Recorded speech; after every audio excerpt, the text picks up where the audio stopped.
I'm Christina Trauthwein, VP of Content and Partnerships at Hotel Business, and I have the privilege of speaking with Teague Hunter, and he's the president and CEO of Hunter Hotel Advisors. Thank you. Hi, Christine. Thanks for having me. Good. So let's talk about transactions. Oh, let's. What is the current state of the market? Terrible. Okay. Tricky, complicated.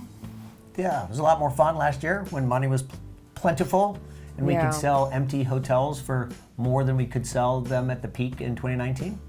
So where are deals getting done today?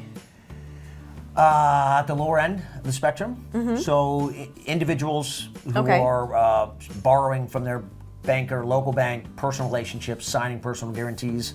They have the cheapest cost of capital today. They're borrowing 6.5%.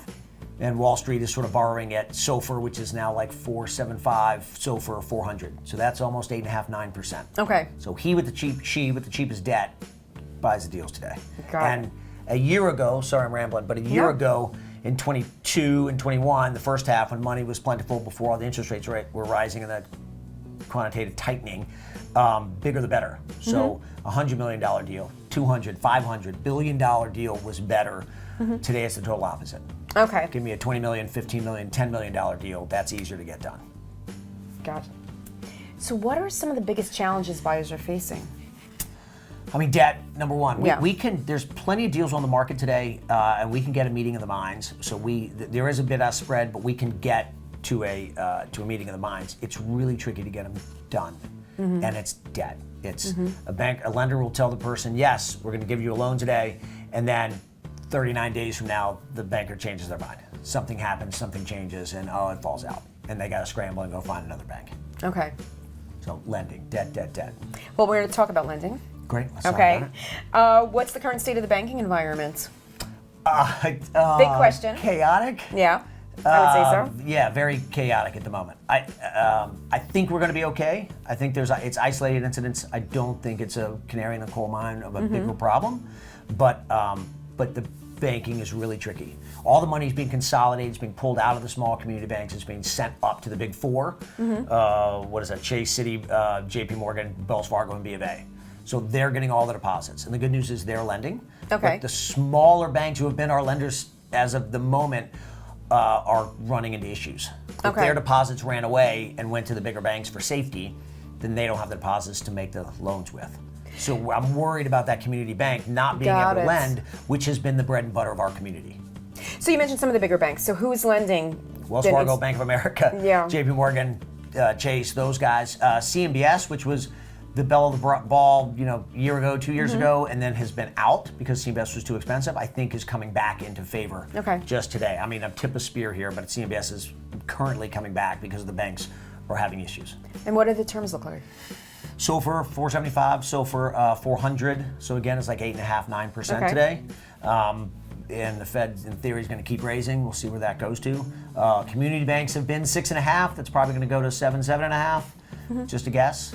But the underwriting people are the people getting deals done. Either A, have relationship lending that gives them better pricing, or even the Wall Street people are underwriting at a 6, maybe 5.5 long-term interest rate. They'll take a short-term being underwater to buy something they want to at a good basis, cost per key, for their to make a long-term 5.5% interest rate. That's how they're underwriting. So, a question on everyone's mind: are we heading towards a recession? And how do you see it all playing out? We are definitely heading towards a recession. Everything is slowing. I mean, the Fed is telling us all fundamentally stop working. Stop working, quit. We got to slow this economy, right? So they're literally telling us to quit working. We don't not do that real well. So we're all struggling and trying our best to continue to build and grow and innovate and do what we can. But so there's definitely a recession coming. However, good news. Good news. Okay. I'm not sure that the recession is really coming in the hotel space. I think we're going to be resilient. For starters, we've had our Armageddon. When you've had to close all of your hotels, a point or three doesn't matter, right? Everyone's, we can handle that, no problem. We've had labor problems. We've had all kinds of issues, right? Insurance, taxes, we've had a problem. So I don't see us having real issue. Oh, by the way, business travel is still coming back. Group is still coming back.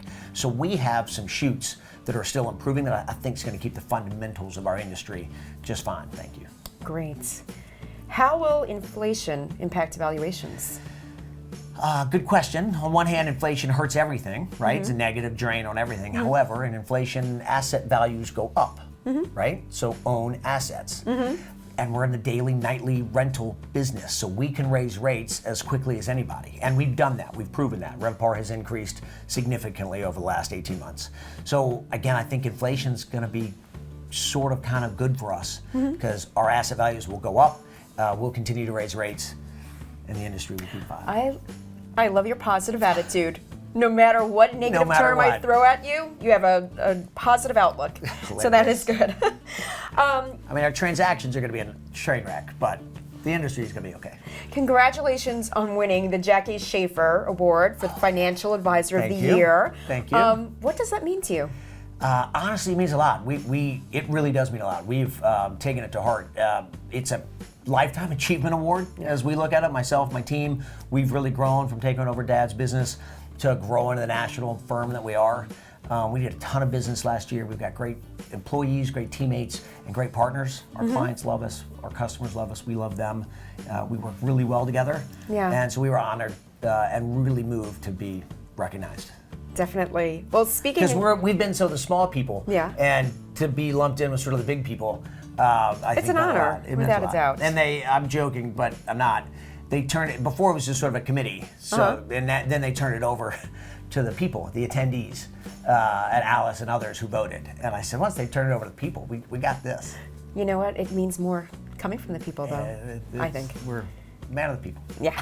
Well, speaking of last year, I know 2022 was Hunter's most successful year to date, and you had about $2.5 billion in sales. You did. What's the outlook for 23? Oh, train wreck. But so just for context, $2.5 billion. Our previous high was $1.5 billion. So we were $2.5 billion. So we were. That's a sign of the world that was happening. Yeah. And by the way, we hit sort of $2 billion in June. So we were headed to $4 billion if the world had continued. Yeah. That's how much transaction volume was out there in the world.